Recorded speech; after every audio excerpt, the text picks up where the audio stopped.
ಈ ಬಿಡದಿ ಟೌನ್ಶಿಪ್ಗೆ ಇದೀಗ ಭಾರೀ ವಿರೋಧ ವ್ಯಕ್ತ ಆಗ್ತಾ ಇದೆ. ಹಾಗಾಗಿ ಇಲ್ಲಿನ ಗ್ರಾಮಸ್ಥರು ದೊಡ್ಡ ಮಟ್ಟದಲ್ಲಿ ಹೋರಾಟವನ್ನ ಮಾಡ್ತಿದ್ದಾರೆ. ಈ ಸಂದರ್ಭದಲ್ಲಿ ಮಹಿಳೆಯರ ಮೇಲೆ ಪೊಲೀಸರು ದರ್ಪವನ್ನ ತೋರಿಸಿದ್ದಾರೆ, ಎಳೆದಾಡಿದ್ದಾರೆ. ಬಿಡದಿ ಟೌನ್ಶಿಪ್ಗೆ ವಿರೋಧ ಗ್ರಾಮಸ್ಥರ ಹೋರಾಟ ಇದೀಗ ಶುರುವಾಗಿದೆ.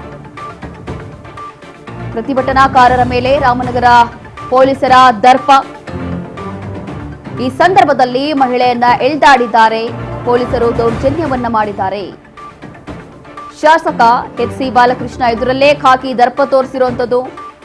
ಮಾಗಡಿ ಶಾಸಕ ಬಾಲಕೃಷ್ಣ ಜಿಡಿಬಿಎ ಸಭೆಯಲ್ಲಿ ದರ್ಪ ತೋರಿಸಿದ್ದಾರೆ. ಶಾಸಕರ ಮುಂದೆನೇ ಪೊಲೀಸರು ಮಹಿಳೆಯರ ಮೇಲೆ ದೌರ್ಜನ್ಯವನ್ನ ಮಾಡ್ತಾ ಇರುವಂತದ್ದು, ದರ್ಪ ತೋರಿಸ್ತಾ ಇರುವಂತದ್ದು. ಪೊಲೀಸರು ಮಹಿಳೆಯನ್ನ ಎಳೆದಾಡಿ ಆವಾಜ್ ಹಾಕಿದ್ದಾರೆ.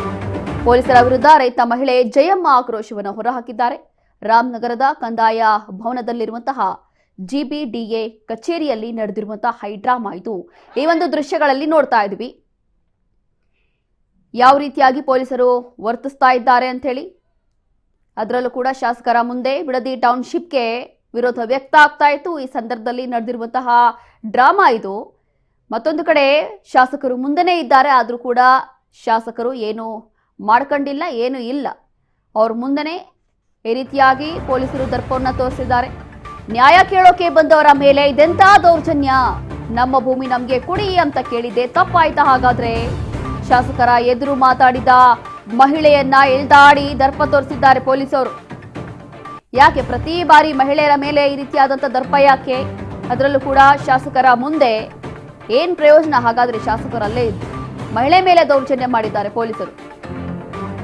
ಶಾಸಕರು ಹಾಗಾದ್ರೆ ಮೂಕ ಪ್ರೇಕ್ಷಕರಾದ್ರ ಸಂದರ್ಭದಲ್ಲಿ ಯಾಕೆ ಏನು ರಿಯಾಕ್ಟ್ ಮಾಡಿಲ್ಲ ಅನ್ನೋ ಪ್ರಶ್ನೆ. ಪೊಲೀಸರು ಓರ್ವ ಮಹಿಳೆ ಜೊತೆ ಈ ರೀತಿಯಾಗಿ ವರ್ತಿಸ್ತಾ ಇದ್ದಾರೆ. ಹಾಗಾದ್ರೆ ಅಲ್ಲಿದ್ದಂತ ಶಾಸಕರು ಮತ್ತೆ ಯಾವ ಸೀಮೆ ಶಾಸಕರು ಯಾಕೇನು ರಿಯಾಕ್ಟ್ ಮಾಡಿಲ್ಲ, ಸುಮ್ ನೋಡ್ಕೊಂಡು ನಿಂತಿದ್ರ? ಹಾಗಾದ್ರೆ ಏನೇ ಇರ್ಲಿ ಮಹಿಳೆಯನ್ನ ಕೂರಿಸಿ ಮಾತಾಡ್ಬೋದಿತ್ತು, ಏನಾಗ್ತಾ ಇದೆ ಅಂತ ಹೇಳಿ ಕೇಳ್ಬೋದಿತ್ತು. ಆದ್ರೆ ಆ ರೀತಿ ಆಗ್ಲಿಲ್ಲ. ಇಲ್ಲಿ ಮತ್ತೊಂದು ಡ್ರಾಮಾ ನಡೆದಿದೆ. ಈ ಒಂದು ದೃಶ್ಯಗಳಲ್ಲಿ ನೋಡ್ತಾ ಇದೀವಿ. ಏನಿಲ್ಲ, ಇಲ್ಲಿ ಬಿಡದಿ ಟೌನ್ಶಿಪ್ ವಿಚಾರಕ್ಕೆ ನಡೆದಿರುವಂತಹ ಗಲಾಟೆ ಇದು.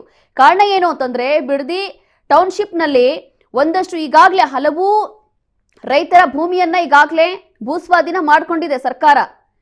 ಕಾರಣ ಏನು ಅಂತಂದ್ರೆ, ಇಲ್ಲಿ ಬಿಡದಿ ಟೌನ್ಶಿಪ್ ಅಲ್ಲಿ ದೊಡ್ಡ ಮಟ್ಟದಲ್ಲಿ ವಿಸ್ತರಣೆ ಮಾಡಬೇಕು, ಉದ್ಯೋಗ ಅವಕಾಶ ಮಾಡಬೇಕು, ದೊಡ್ಡ ದೊಡ್ಡ ಕಂಪನಿಗಳನ್ನ ಇಲ್ಲಿ ನಿಲ್ಲಿಸಬೇಕು ಅಂತ ಹೇಳಿ ಈಗಾಗಲೇ ಹಲವು ರೈತರ ಭೂಮಿಗಳನ್ನ ಭೂಸ್ವಾಧೀನ ಮಾಡ್ಕೊಂಡಿದ್ದಾಯ್ತು. ಇದೀಗ ಮತ್ತೊಮ್ಮೆ ಇದೇ ವಿಚಾರಕ್ಕೆ ಯಾವಾಗ ಭೂಸ್ವಾಧೀನ ಮಾಡ್ಲಿಕ್ಕೆ ಬಂದಿರ್ತಾರೋ ಆವಾಗ ನಮ್ಮ ಭೂಮಿ ಅಂತ ಹೇಳಿ ನಮಗೆ ಕೊಡಿ, ನಮ್ಮ ಭೂಮಿ ನಮಗೆ ಕೊಡ್ರಿ ಅಂತ ಹೇಳಿ ಕೇಳಿದ್ದು ತಪ್ಪಾಯ್ತಾ? ಇಷ್ಟೇ ಆಗಿರೋದು ಮ್ಯಾಟರ್, ಇಷ್ಟೇ ಅಲ್ಲಿ. ಅಷ್ಟಕ್ಕೋಸ್ಕರ ಈ ಮಟ್ಟಕ್ಕೆ ಮಹಿಳೆಯರ ಮೇಲೆ ದೌರ್ಜನ್ಯ ದರ್ಪ ಪೊಲೀಸರೇ ಮಾಡ್ತಾ ಇರೋವಂಥದ್ದು, ಬೇರೆ ಯಾರೂ ಇಲ್ಲ. ನಮಗೆ ರಕ್ಷಣೆ ಕೊಡುವಂತ ಪೊಲೀಸರೇ ಈ ರೀತಿಯಾಗಿ ದರ್ಪ ಮಾಡ್ತಿದ್ದಾರೆ, ದೌರ್ಜನ್ಯ ಮಾಡ್ತಿದ್ದಾರೆ. ಅದರಲ್ಲೂ ಕೂಡ ಶಾಸಕರು ಅಲ್ಲೇ ಇರ್ತಾರೆ. ಆದ್ರೂ ಕೂಡ ನೋ ಯೂಸ್, ಯಾರು ಏನು ರಿಯಾಕ್ಟ್ ಮಾಡಿಲ್ಲ. ಸುಮ್ಮನೆ ನಿಂತ್ಕೊಂಡು ಡ್ರಾಮಾ ನೋಡಿದ್ರಾ ಅನ್ನೋ ಪ್ರಶ್ನೆಯಲ್ಲಿ ಹುಟ್ಟುತ್ತಾ ಇದೆ. ಸೈಲೆಂಟ್ ಆಗಿ ನಿಂತಿದ್ರು ಈ ಸಂದರ್ಭದಲ್ಲಿ ಶಾಸಕರು. ಏನಿಲ್ಲ, ನಮ್ಮ ಭೂಮಿ ನಮ್ ಕೊಡಿ ಅಂತ ಕೇಳ್ತಿದ್ದಾರಷ್ಟೇ ರೈತರು. ಈ ಹಿಂದೆಯೂ ಕೂಡ ಇಂಥ ಘಟನೆ ನಡೆದಿದೆ. ಬಿಡದಿ ಟೌನ್ಶಿಪ್ ವಿಚಾರದಲ್ಲಿ ಬಿಡದಿನ ನಾವು ದೊಡ್ಡ ಮಟ್ಟದಲ್ಲಿ ವಿಸ್ತರಣೆ ಮಾಡಬೇಕು, ದೊಡ್ಡ ದೊಡ್ಡ ಕಂಪನಿಗಳನ್ನ ಇಲ್ಲಿ ನಿಲ್ಲಿಸಬೇಕು, ಉದ್ಯೋಗ ಅವಕಾಶಗಳು ಸಿಗುತ್ತೆ, ಒಂದು ಮಾದರಿಯನ್ನಾಗಿ ಮಾಡಬೇಕು ಅಂತ ಹೇಳಿ ಹಲವು ರೈತರ ಭೂಮಿಗಳನ್ನ ಭೂಸ್ವಾಧೀನ ಮಾಡ್ಕೊಂಡಿದೆ ಸರ್ಕಾರ. ಇದಕ್ಕಿನ್ನೂ ಕೂಡ ಮುಂದುವರಿತಾನೆ ಇದೆ ಇದು. ಹಾಗಾಗಿ ಮತ್ತೊಮ್ಮೆ ಇದೇ ಒಂದು ಕೆಲಸಕ್ಕೆ ಮುಂದಾಗಿರುವಂತಹ ಸಂದರ್ಭದಲ್ಲಿ ನಡೆದಿರುವಂತಹ ಘಟನೆ ಇದು. ಆದ್ರೂ ಕೂಡ ಮುಂದಿರುವಂತಹ ಶಾಸಕರೇ ಆಗ್ಲಿ ಅಥವಾ ಯಾರೇ ಏನು ರಿಯಾಕ್ಟ್ ಮಾಡಿಲ್ಲ. ಒಂದು ಮಹಿಳೆಯನ್ನ ಎಳೆದಾಡ್ತಿದ್ದಾರೆ, ಆದ್ರೂ ಕೂಡ ಸುಮ್ಮನೆ ನೋಡ್ಕೊಂಡಿದ್ದಾರೆ. ಅದರಲ್ಲೂ ಕೂಡ ಪೊಲೀಸರು.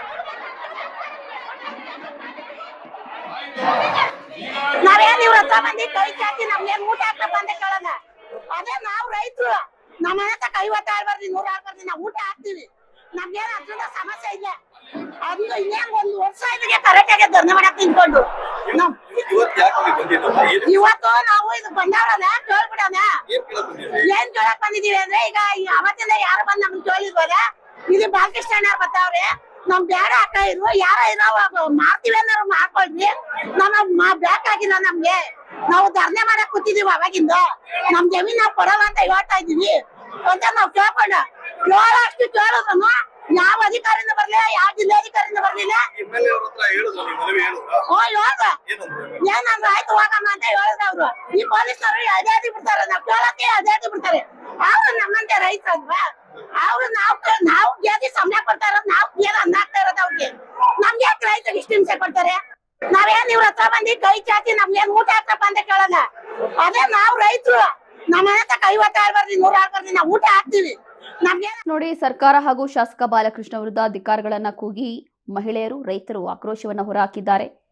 ಈ ಯೋಜನೆ ನಮಗೆ ಬೇಡ ಅಂತ ಹೇಳಿ ರೈತ ಮಹಿಳೆಯರು ಗಲಾಟೆ ಮಾಡಿದ್ದಾರೆ. ಇದೇ ವಿಚಾರಕ್ಕೆ ಸಂಬಂಧಪಟ್ಟಂತೆ ಮತ್ತಷ್ಟು ಮಾಹಿತಿಯನ್ನ ಕೊಡ್ತಾರೆ ನಮ್ಮ ಪ್ರತಿನಿಧಿ ಅಭಿಷೇಕ್ ನೋಡ್ತಾ ಇದ್ವಿ. ಈ ಒಂದು ವಿಚಾರಕ್ಕೆ ಸಂಬಂಧಪಟ್ಟಂತೆ ಈಗಾಗಲೇ ಪೊಲೀಸರ ಮುಂದೆ ಇರ್ಬೋದು ಅಥವಾ ಶಾಸಕರೇ ಇರ್ಬೋದು, ಅವ್ರ ಮುಂದೆನೆ ಈ ರೀತಿಯಾಗಿ ವರ್ತನೆ ಮಾಡ್ತಿದ್ದಾರೆ. ಆದ್ರೂ ಕೂಡ ಯಾರು ಏನು ರಿಯಾಕ್ಟ್ ಮಾಡ್ತಿಲ್ಲ. ಅಲ್ಲಿ ಶಾಸಕರೇ ಉಲ್ಟಾ ಆವಾಜ್ ಹಾಕ್ತಿದ್ದಾರಾ ಅಥವಾ ಪೊಲೀಸರೇ ಆವಾಜ್ ಹಾಕ್ತಿದ್ದಾರಾ, ಏನ್ ಸುಮ್ಮನೆ ನಿಂತ್ಕೊಂಡು ಇವರೆಲ್ಲ ಡ್ರಾಮಾ ನೋಡ್ತಿದ್ದಾರಾ ಅಂತ ಹೇಳಿ ಪ್ರತಿ ಬರೀ ಇದೇ ಆಗ್ತಾ ಇದೆ. ಏನೇ ಒಂದು ವಿಚಾರವನ್ನ ಇಟ್ಕೊಂಡು ಮಹಿಳೆಯರ ಮೇಲೆ ದರ್ಪ ಮಾಡೋದು ಅಥವಾ ಎಳ್ದಾಡೋದು, ಅದನ್ನ ಆರಾಮಾಗಿ ಕೂತ್ಕೊಂಡು ಮಾತಾಡ್ಬೋದಿತ್ತು. ಬಿಡದಿ ಟೌನ್ಶಿಪ್ ವಿಚಾರದಲ್ಲಿ ಕಳೆದ ಬಾರಿಯೂ ಕೂಡ ಇಂಥದ್ದೇ ಒಂದು ಘಟನೆ ನಡೆದಿತ್ತು. ಅಂತಂದ್ರೆ ಯಾವಾಗ ಅವರ ಭೂಮಿಯನ್ನ ಭೂಸ್ವಾಧೀನ ಮಾಡ್ಲಿಕ್ಕೆ ಬಂದಿದ್ರೋ ಪ್ರತಿ ಬಾರಿ ಇದೇ ಆಗ್ತಾ ಇದೆ. ಯಾಕೆ ಇದ್ರಲ್ಲಿ ಯಾರ ನಿರ್ಲಕ್ಷ್ಯ ಅಂತ ಹೇಳಿ, ಶಾಸಕರ, ಪೊಲೀಸರ, ಯಾಕೆ ಇದೆಲ್ಲ ನಡೀತಾ ಇದೆ ಅಂತ? ರೋಶನಿ, ಖಂಡಿತವಾಗ್ಲೂ ಏನು ಬಿಡದಿ ಭಾಗದಲ್ಲಿ ಏನು ಬೆಂಗಳೂರು ಗ್ರೇಟರ್ ಅಭಿವೃದ್ಧಿ ಪ್ರಾಧಿಕಾರದ ವತಿಯಿಂದ ಭೂ ಸ್ವಾಧೀನ ಪ್ರಕ್ರಿಯೆ ಕಳೆದ ಹಲವು ತಿಂಗಳಿಂದ ಈ ಒಂದು ಪ್ರತಿಭಟನೆ ನಡೀತಾ ಇದೆ. ಇದಕ್ಕೆ ಸಾಕಷ್ಟು ವಿರೋಧ ಕೂಡ ವ್ಯಕ್ತವಾಗ್ತಾ ಇರುವಂತದ್ದು, ಮತ್ತಷ್ಟು ಜನ ಪರವಾಗಿ ಇರುವಂತದ್ದು. ಏನು ಈ ಒಂದು GBD ಈ ಒಂದು ಭೂ ಸ್ವಾಧೀನ ಪ್ರಕ್ರಿಯೆ ಪರವಾಗಿ ನಿಂತಿದ್ರೆ ಕೆಲವು ಮಹಿಳೆಯರು ಹಾಗೂ ರೈತರು ಇದಕ್ಕೆ ತೀವ್ರ ವಿರೋಧವನ್ನು ವ್ಯಕ್ತಪಡಿಸಿರುವಂತದ್ದು. ಇದಕ್ಕೆ ಸಂಬಂಧಪಟ್ಟಂತೆ ಇವತ್ತು ಶಾಸಕರು ಏನು GBD ಕಚೇರಿಯಲ್ಲಿ ಒಂದು ಸಭೆಯನ್ನ ಏರ್ಪಾಡು ಮಾಡಿದ್ರು. ಈ ಒಂದು ಸಭೆಯಲ್ಲಿ ಈ ಒಂದು ಸಭೆಯಲ್ಲಿ ಬಂದಂತಹ ರೈತರು ಸಾಕಷ್ಟು ವಿರೋಧವನ್ನು ವ್ಯಕ್ತಪಡಿಸ್ತಾ ಇದ್ರು, ಜೊತೆಗೆ ಕೂಗಾಡ್ತಾ ಇದ್ರು ಅನ್ನೋ ಒಂದು ಕಾರಣಕ್ಕಾಗಿ ಮಹಿಳೆಯರನ್ನ ಪೊಲೀಸರು ಎಳೆದಾಡುವಂತಹ ಘಟನೆ ಕೂಡ ನಡೆದಿರುವಂತದ್ದು. ಇದು ಶಾಸಕರ ಮುಂದೆಯೇ ನಡೀತಾ ಇದ್ರು ಕೂಡ ಈ ಶಾಸಕರು ನನಗೂ ಇದಕ್ಕೂ ಸಂಬಂಧವೇ ಇಲ್ಲ ಅನ್ನುವಂತ ರೀತಿಯಲ್ಲಿ ವರ್ತನೆ ಮಾಡಿ ಇರುವಂತದ್ದು. ಒಟ್ಟಾರೆಯಾಗಿ ಇದು ಬಿಡದಿ ಭಾಗದಲ್ಲಿ ನಡೀತಾ ಇರುವಂತಹ ಭೂ ಸ್ವಾಧೀನ ಪ್ರಕ್ರಿಯೆಗೆ ಸಾಕಷ್ಟು ವಿರೋಧ ವ್ಯಕ್ತವಾಗ್ತಿದ್ರು ಕೂಡ ಸರ್ಕಾರ ಯಾವುದೇ ರೀತಿಯಾದಂತಹ ತಲೆ ಕೆಡಿಸ್ಕೊಂಡು ಈ ಒಂದು ಯೋಜನೆ ಕೈ ಬಿಡುವಂತಹ ಒಂದು ಇದಕ್ಕೆ ತಲುಪಿಲ್ಲ.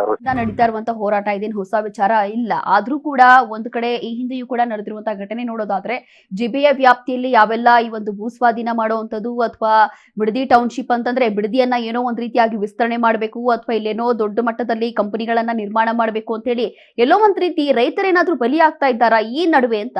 ಖಂಡಿತವಾಗ್ಲೂ ಈ ಒಂದು ಭೂ ಸ್ವಾಧೀನ ಪ್ರಕ್ರಿಯೆ ಕೈ ಬಿಡಬೇಕು ಅಂತ ಸಾಕಷ್ಟು ಹೋರಾಟ ಆಗ್ತಾ ಇದ್ರು ಕೂಡ ಸರ್ಕಾರ ಮಾತ್ರ ಇದಕ್ಕೆ ನನಗೆ ಸಂಬಂಧ ಇಲ್ಲ ಅನ್ನುವಂತ ರೀತಿ ವರ್ತನೆ ಮಾಡ್ತಾ ಇರುವಂತದ್ದು. ಇದಕ್ಕೆ ಸಾಕಷ್ಟು ವಿರೋಧ ವ್ಯಕ್ತವಾಗ್ತಿದ್ರು ಕೂಡ ಯಾವುದೇ ರೀತಿಯಾದಂತಹ ತಲೆಯನ್ನ ಕೆಡಿಸ್ಕೊತಾ ಇಲ್ಲ. ಈ ಒಂದು ಯೋಜನೆಯನ್ನ ಮಾಡೇಂ ತೀರ್ತೀವಿ ಅನ್ನುವಂಥದ್ದು ಸರ್ಕಾರದ ಒಂದು ಪ್ಲಾನ್ ಆಗಿರುವಂತದ್ದು. ಅದರಲ್ಲೂ ಉಪಮುಖ್ಯಮಂತ್ರಿ DK ಶಿವಕುಮಾರ್ ಅವರು ಸಾಕಷ್ಟು ಒಲವನ್ನು ತೋರಿಸಿ ಈ ಒಂದು ಯೋಜನೆಗೆ ಕೈ ಎತ್ಕೊಂಡಿರುವಂತದ್ದು. ಆದ್ರೆ ರೈತರು ಮಾತ್ರ ಸಾಕಷ್ಟು ವಿರೋಧ ವ್ಯಕ್ತಪಡಿಸ್ತಾ ಇದ್ರು ಕೂಡ ಯಾರು ಕೂಡ ಅದಕ್ಕೆ ತಲೆ ಕೆಡಿಸ್ಕೊತಾ ಇಲ್ಲ.